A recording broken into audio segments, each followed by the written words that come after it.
Hey everyone and welcome back to Storytime. My name is Jake and today we're going to be looking at the subreddit r/prorevenge, where people tell us their best stories on how they got revenge on someone they didn't like. If you're new around here, please do subscribe down below so that you never miss out on another video. But for now, let's sit back, relax, and enjoy some Reddit stories.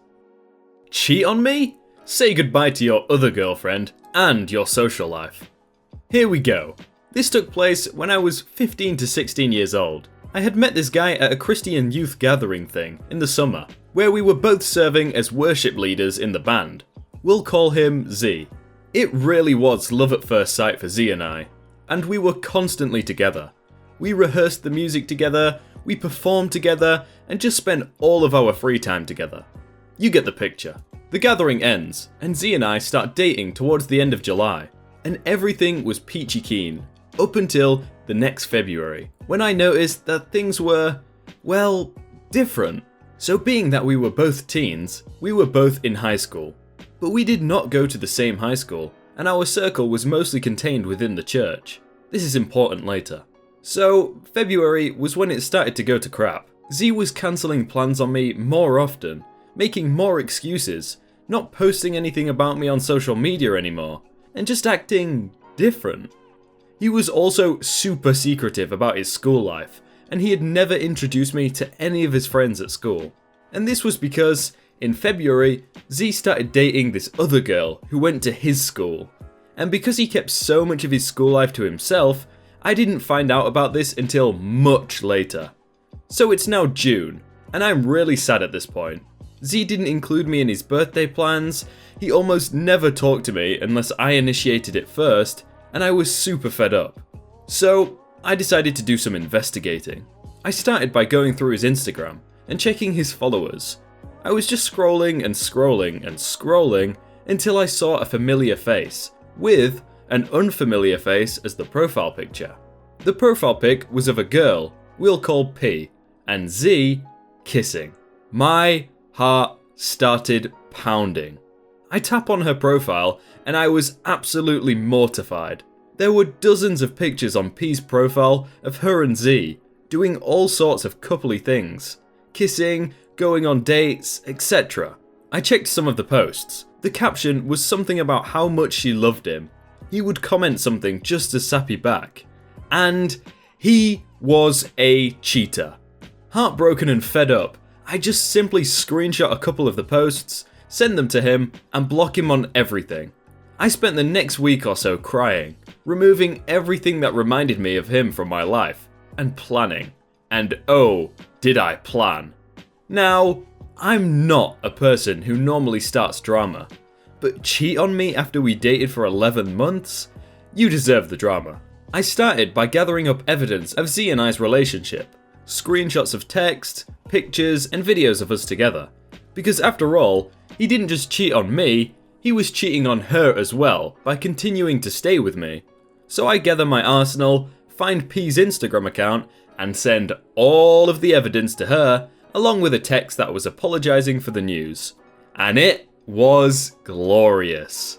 Now of course, I felt extremely sorry for the girl, as she was kinda in the same situation that I was in, and she had no idea that I existed, or that this was going on. I just kept comforting her, and saying that it was going to be okay. P then asks for my number, which I give her, and we end up talking on the phone for 2 hours, crying together as she breaks up with him over text. She was sending me a live screenshot feed of what he was responding, and he was basically begging for her to stay as she told him to go screw himself.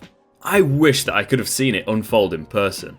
We talked for a while, both super angry, and discovered how Z would use a lot of the same things on P and I, like calling us the same pet names, using certain romantic gestures, and having the same songs and or movies that reminded him of us. It felt super bad to discover that, but this just added fuel to the revenge to come. So because of this situation, I planned to make P my new best friend. And best friends we were. We started hanging out all the time, posting pictures of us together constantly, really making sure to rub it in Z's face. And lucky for me, P and Z happened to be in the same friend group before and during the time they were dating. So through P, I got to know all of Z's friends, and casually told every single one of them about what he did to me. I didn't make up anything preposterous, I just told the story of how Z cheated, as is. Also, P happened to be a pretty popular girl at their school, so my story didn't just reach Z's friends, but their entire school. And the results were amazing. I managed to turn every single one of Z's friends against him, and I didn't just inform them on how much of a piece of crap Z was, I actually befriended them all myself. Me taking Z's place in the friend group. All of us became best friends, leaving Z to be exiled all alone for the rest of his high school career. During that following school year, all of us would go to all sorts of their school's events, have a blast, and by the lucky chance we saw Z show up, watch the shameful and sad look on his face as I partied with all of his old friends. All of us are still close to this day. I hope you enjoyed that. I've noticed that many people think I went too far and that he didn't deserve the punishment he got. I do agree that it was cruel what ended up happening to him, but I think he deserved it. After all, he broke the hearts of multiple innocent girls, who did nothing but show him love and respect. But he couldn't respect them enough not to cheat, and I think he learned his lesson. Cheating is never okay. Steal my petrol? Pay thousands of euros. Background. So I have a douchebag neighbour and his awful family who we always had problems with. When I'm done, I will add some other shenanigans. This included flinging trash onto our side, putting his dog onto our side so it would poop there, and at one point, stealing our petrol from our outdoor tank. Now, on with the story. The problem. So, about 2 years ago, in April to May, we noticed that the petrol in the tank was going down very quickly, even though the amount we used was very little. After a bit of investigating, we found a pipe that had been installed that led to his side of the land. Recently, he got this huge new car that obviously needed a bunch of gas, and it seemed that along with some being used overtime, there were huge amounts used every week, so he was presumably filling his car. To stop him, my dad hatched a plan. Keep in mind, we could not call the cops on him, as they would do nothing, because his nephew was a policeman, and we live in Greece, so, you know, family ties and stuff. Planning.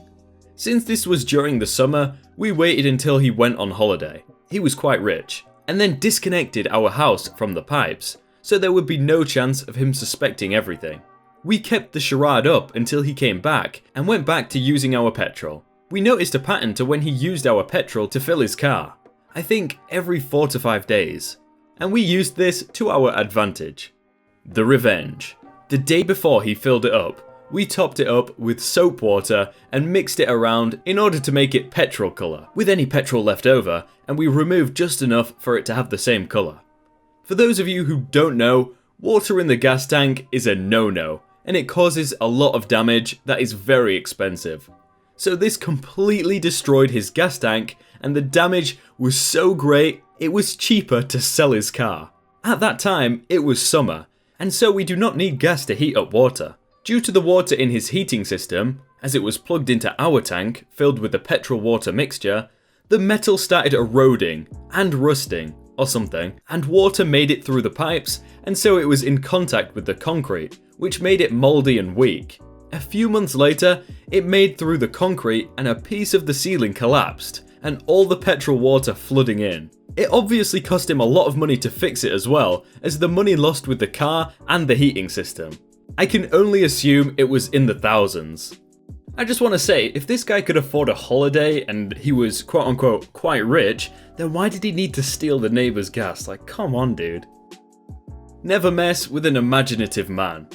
This wasn't my act of revenge, I just happened to see some of the fallout. I was, however, really impressed. My cousin was getting married, and not having ever been to a wedding at her denomination, I went to the wedding rehearsal to make sure that I knew what to expect. I arrived in the church's car park, quite a large lot, to see a man shouting at a police officer who was telling him that the police could not and would not get involved, and he could always seek a civil remedy. Having parked and being quite nosy, I take a closer look. A white van, a transit I recall, had been parked in the middle of the car park over several spaces, and from the lettering, it belonged to a small builder. Now, this car park is clearly marked up as being private property, and for church users only. Parked closely around the van, so they blocked it in completely, were around 10 other cars. It was going nowhere. Being early, I entered the church and was greeted by the minister. We got to chatting, as you do, and I asked him about the van. He told me that it belonged to a local builder who, over the course of several months, had acted as if the car park was his private property and would always park inconveniently for other users, and had been known to just dump building rubble along the back fence, leaving it for the church to clear away. Apparently, the minister had spoken to him and asked him to be respectful of his congregation, and had been rudely asked, "What the F are you going to do about it?" Now, this church had a very good choir, who every year went on a 2-week tour, and this year they were going to Germany to sing in other churches of their denomination. The minister had arranged for a minibus to pick up the choir from the church early that morning to take the singers to the airport. When the choir members arrived, he had asked them to park all around the van, and then cheerfully told the builder that they would be back in 2 weeks. As it was on private property, the police just wouldn't get involved. Hey everyone, I hope you're all having a really good day and that you enjoyed that video. If you want to check out some other videos, then click on screen right now or check out the playlists down below. If you enjoyed that video, please do leave a like on it and subscribe if you aren't already. But thank you so much for watching, and I will see you very soon.